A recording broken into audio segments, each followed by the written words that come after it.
आता खूप सारे लोकांना हा प्रश्न होता, हे शेडचं वगैरे कसं बनवायचं, काय लागतंय वगैरे, हे मला खूप सारे लोकांनी विचारलेलं होतं बनवायसाठी. तर आता मी सर्वांचं टेन्शन दूर केलेलं आहे आणि एकदम म्हणजे क्लिअर आहे आपलं सर्व. जसं व्यवसाय आहे आपला हा पारदर्शक आहे. म्हणजे काय आहे, आता मी नंबर ठेवणार आहे एक ह्याच्या स्क्रीनवर, तेव्हा तो तुम्ही नंबर बघू शकता.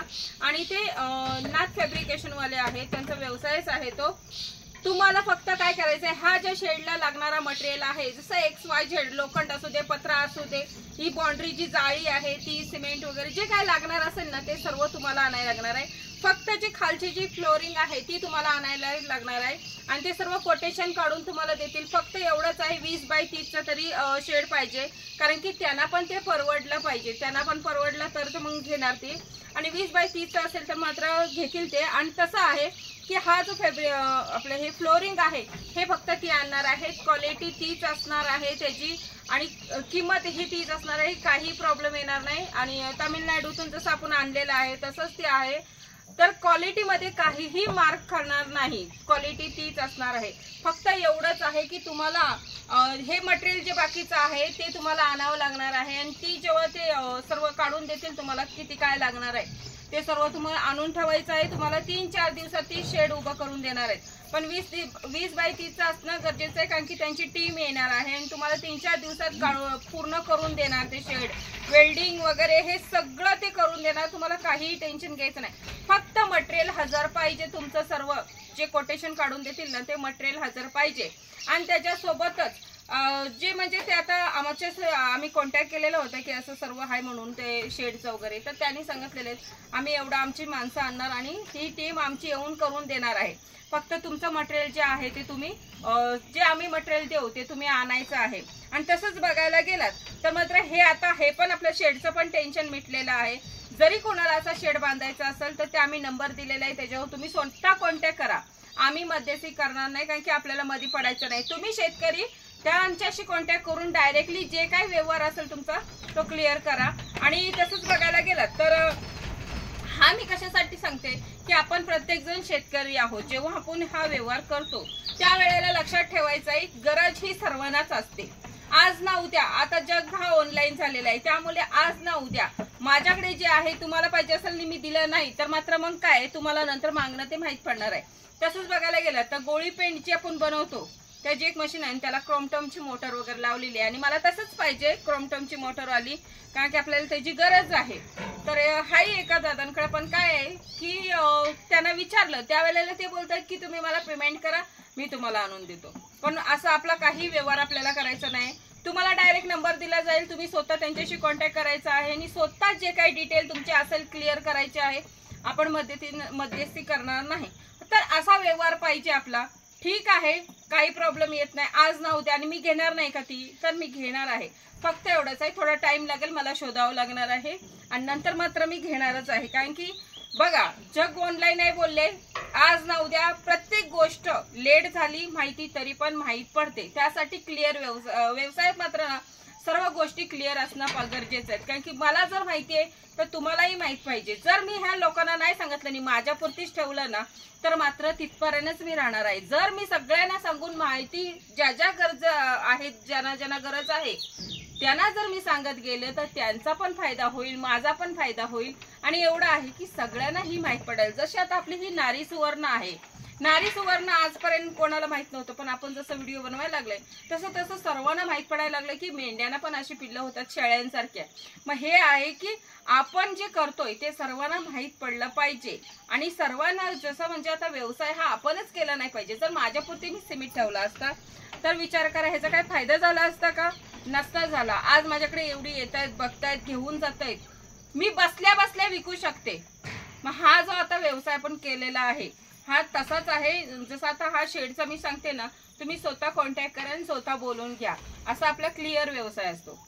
तसं बघायला गेलं तर आता हे मेंढी पालनाचं वगैरे कोणाला दिलंय वगैरे ते नंबर वगैरे मी तुम्हाला सगळ्यांना देत असते. काही लोक मागणं सुद्धा चौकशी करतात. आता ह्या व्यवसायात माझ्यापेक्षा मोठे सिनियर आहेत, पण कसं आहे ना, हा जो मी देते वगैरे ते माझं खरं नाणं आहे. त्यामुळे मला सिनियर असू दे किंवा ज्युनियर असू दे, आपल्याला काही फरक पडत नाही, कारण की आपण हा व्यवसाय क्लिअर ठेवलेला आहे. आणि तसं बघायला गेलात तर ज्या शेतकऱ्यांकडे जाता येत ना ते सिनियर वगैरे, ते शेतकरी सांगतात की मागणं, पण आपल्याला भीती नाही. भीती कधी वाटते ज्या वेळेला आपण व्यवसाय चुकी करतो त्यावेळेला, किंवा चुकीचा खोटेपणा करतो, तर अशा वेळेला आपल्याला भीती वाटते. पण आपलं तसं काही नाहीये. ह्यामुळे मी तुम्हाला कोणा समोरच्याची कोणाला जरी नंबर मागितला तर तुम्हाला नंबर देते, तुम्ही कॉन्टॅक्ट वगैरे करा. आणि मात्र असं पण आहे की नंबर किती वेळी सांगत नाहीत, पण आपण भीती नसल्यामुळे नंबर देतो. नंबर दिल्याच्या नंतर मग कॉल वगैरे करून त्यांचं जेव्हा बोलणं होतं ना दुसऱ्या शेतकऱ्याशी, त्या वेळेला मात्र कसं होतं माहितीये का, की नंतर मग सांगतात हा तुम्ही बरोबर दिलेले आहेत, किंवा तुम्ही जी नारी सुवर्ण दिलेली आहे ती ओरिजिनल वगैरे, म्हणजे असं नंतर त्यांना विश्वास बसतो. तरी आपल्याला काही नाही, चौकशी करा असणं गरजेचं आहे. व्यवसाय आहे त्यामुळे नक्कीच तुम्ही चौकशी करा. एका ठिकाणी नाही, 10 ठिकाणी नाही, जेवसर तुमचा विश्वास नाही बसत ना तवसर चौकशी करा.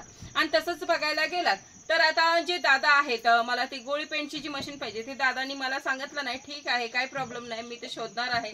पण जरी माझ्या शेतकऱ्यांना किंवा आणि इतर कोणाला जर माहीत असेल ह्या गोळी पेंटची मशीन वगैरे, तर मला नक्कीच सांगा. आणि मात्र इंजिन वर्ष असेल, आणि नाहीतर मग क्रोमटमची मशीन मोटर असते ती पाहिजे. कारण की कसं आहे, जास्त पैसे गेले तरी चालेल, पण तो ब्रँड असतो. त्यामुळे ना क्रोमटमची, आता बाकीची मोटर वगैरेचा एवढा काय हे नाहीये, म्हणजे एकदम यूज केलेले आहेत आपण, त्यामुळे आपल्याला माहिती आहे तेवढ्या खास नाहीत. आहेत मोटरी मी बघितले, पण ते काय होते माहिती, त्यातली मशीन बघितली त्याला जी मोटर आहे ती ब्रँडची नाहीये. त्यामुळे आपल्याला क्रोमटम ह्याची जर मोटर असेल ना तर खरंच नक्की सांगा, कारण की आपल्याला गरज आहे. आता कोणाला असा प्रश्न पडेल कशाला पाहिजे वगैरे, तर मी त्याचाही तुम्हाला नंतर डिटेल सांगेन कशाला पाहिजे. तर तसंच आपण जो नंबर आता ह्या मेंढी पालनात असू दे, ह्याच्या व्यवसायात वगैरे, की कोणाला नंबर वगैरे देतोय, ते नंबर तर आपण देतोच. सगळ्यांना नंबर पाहिजे तर त्यांना नंबर आपण पुरवू. आणि त्याच्यासोबतच आता हे जे फॅब्रिकेशन वाल्यांचे नंबर आहेत ते पण मी तुम्हाला ह्यासाठी देते की समजा भविष्यात, आता तर ठीक आहे, पण भविष्यामध्ये कुणी आपल्यावर बोट उभारला नाही पाहिजे की तुम्ही याच्यात कमिशन खाल्लंय, मेंढ्यांचं असू दे किंवा शेडचं असू दे, तुम्ही कमिशन वगैरे खाल्लंय असं कोणी बोलता कामा नाही. ह्यासाठी आपण काय करतोय, व्यवहार हा जो आहे तो आपण क्लिअर ठेवतोय. तुम्हाला नंबर दिला जाईल, तो नंबरवर तुम्ही स्वतः कॉन्टॅक्ट करायचंय. तुमचे जे काही असेल बोलणं वगैरे, मेंढ्यांचं असू दे, शेडचं असेल, जे काही असेल ते तुम्ही स्वतः क्लिअर करायचंय. त्याच्यात आपण मध्यस्थी नसणार आहे, फक्त तुम्हाला नंबर दिला जाईल. का नंबर दिला, कारण की आपल्याला माहिती पडलेलं आहे की अमुक व्यक्ती करत आहेत काम, त्यामुळे आपण त्यांचा नंबर दिलेला आहे, तुम्ही त्यांच्याबरोबर कॉन्टॅक्ट करायचा आहे. तसंच बघायला गेलं तर व्यवसाय जेव्हा पण आपण व्यवसाय करतो ना, त्या वेळेला मात्र व्यवसायामध्ये सत्य असणं महत्वाचं आहे. कारण की समोरचे जे शेतकरी आहेत त्यांचा विश्वास आपल्यावर असणं गरजेचं आहे. खोटेपणा केला तर मात्र तो व्यवसाय आपला आज ना उद्या बुडतो. पण जो जी आपली समजा बदनामी असेल किंवा आपली समाजात उठण्या बसण्या सर्व जे आहे ते कमीपणा येतो तिथं. त्यामुळे काय होते माहितीये का, व्यवसाय करते वेळी सत्य ठेवा. तुम्हाला जी माहिती आहे ना ती दुसऱ्यांना सांगा, त्यांचा पण भलं होईल, त्यांना पण मदत होईल. तर असं गोष्टी आहेत. म्हणून जर का तुमच्याकडे कुणीही सिनियर वगैरे ह्या व्यवसायातला आला तरी पण तुम्ही टेन्शन घेऊ नका, की आणि मला तर अजिबात टेन्शन नसणार आहे. भले तुम्ही ती काय माहिती असेल तुम्ही XYZ तुम्ही त्यांना सांगू शकता. आणि त्या सिनियरना पण मी एवढे सांगेन की तुम्ही कुठेही जा, कुठेही चौकशी करा. आपण हा जो नाणं दिलेलं आहे तो खरं आहे, आपण खोटं केलेलं नाहीये. मला एक गोष्ट सांगू का, आम्हाला काहीच माहिती नव्हती ह्या शेड विषयी असू दे किंवा मेंढ्यांविषयी काहीच माहिती नव्हती, कशाच नव्हतं माहिती. आम्ही ज्यांना माहिती विचारलेली त्यांनी त्या माहिती सांगायला अगदी हात वर केलेले होते. मग काय करायचं आता, ठीक आहे माहिती सांगायचं तुम्ही सोडून दिलात, काही फरक नाही पडत. माझ्या हातात होतं प्रयोग करायचे, मी प्रयोग केले आणि प्रयोग करून मी सक्सेसवर आलेली आहे. तसंच तुम्हाला सांगायचं बोललात तर जो प्रयोग करतो ना त्याचा मात्र अनुभव 100% असतो, कारण की तो खूप त्याच्यात घासतो ना, त्यामुळे त्याची सक्सेसफुल असतो. आणि तसंच बघायला गेलं तर माझे प्रयोग करताना खूप वर्षेही नुकसानमध्ये गेलेत. आणि ठीक आहे काही फरक पडत नाही. आज मी तुम्हाला सांगते ठामपणे की असं करा, अशाने असं होत असतं. पण मात्र मी जे सांगते ते अनुभवातनं सांगते. आणि तसंच बघायला गेलं तर माहिती हा ना सांगणं गरजेचं आहे. आता तुम्हाला सांगू का, काही लोक माहिती सांगतात ना ती कशी सांगतात, जसं सरकारी नोकरीचं आपलं माहिती, सरकारी जिथं आपलं काम असतं तिथं कसं असतं की अर्धी अर्धी म्हणजे सारख्या 3-4 तरी फेऱ्या 5-6 फेऱ्या घालायच लागतात. तसं सरकारी उदाहरण तुम्हाला सांगितलेलं आहे. सरकारी कामासारखं जर कुठे माहिती सांगत असतील तर तिथं तुम्ही जाऊच नका, कारण की तो तुमचा वेळ वाया जातो. म्हणून सांगते की मी जो अनुभव घेतलेला आहे ह्याच्यात मी ना प्रयोग करता करता करता ना माझे ना 3-4 वर्ष तर असेच प्रयोग मध्ये गेलेले आहेत. त्यामुळे तुम्हाला सांगते की बाकी मी काय नाही, मी सांगते तसं. जसं आता तुमचं चारा नियोजन मी मिटवलेलं आहे, तसं शेडचं पण टेन्शन गेलेलं आहे, कारण की शेडचं पण आता ओके केलेलं आहे. तुम्हाला नंबर देत आहे, त्याच्यावर तुम्ही स्वतः कॉन्टॅक्ट करू शकता. बाकी आपलं जे पालन वगैरे करायचं ती पण माहिती दिली आहे. तसंच मी जे सांगते तुम्हाला ते मात्र एवढंच आहे की ह्याच्यात मी जेवढे दिवस घालवलेले आहेत तेवढं तुमचं जाऊ नये. जसं मी आधी 3-4 वर्ष गेलेली आहेत तसे तुमच्या 3-4 वर्ष जाऊ नये. आणि जर समजा तरी पण तुम्ही प्रयोग केला तर नक्कीच तुमचे 2-3 वर्ष ते असेच वाया जाणार आहेत. म्हणूनच सांगते की जर 2-3 वर्ष वाया नसतील घालवायचे तर सांगते त्याचप्रमाणे करा, काहीही प्रॉब्लेम येणार नाही. आणि जसं आता गोळी पेंटचं राहिलं, गोळी पेंटचं पण आपल्याला सर्व माहित आहे, तेही आपण जेव्हा करू तेही तुम्हाला मी दाखवणार आहे, त्याचे काय फायदे आहेत वगैरे आणि कसं केलं जातं आणि काय आहे, कसं करायचंय, काय कुठलं मशीन लागते हे सर्व आपण तुम्हाला डिटेल मध्ये सांगणार आहोत. त्यामुळे तेही टेन्शन नाहीये.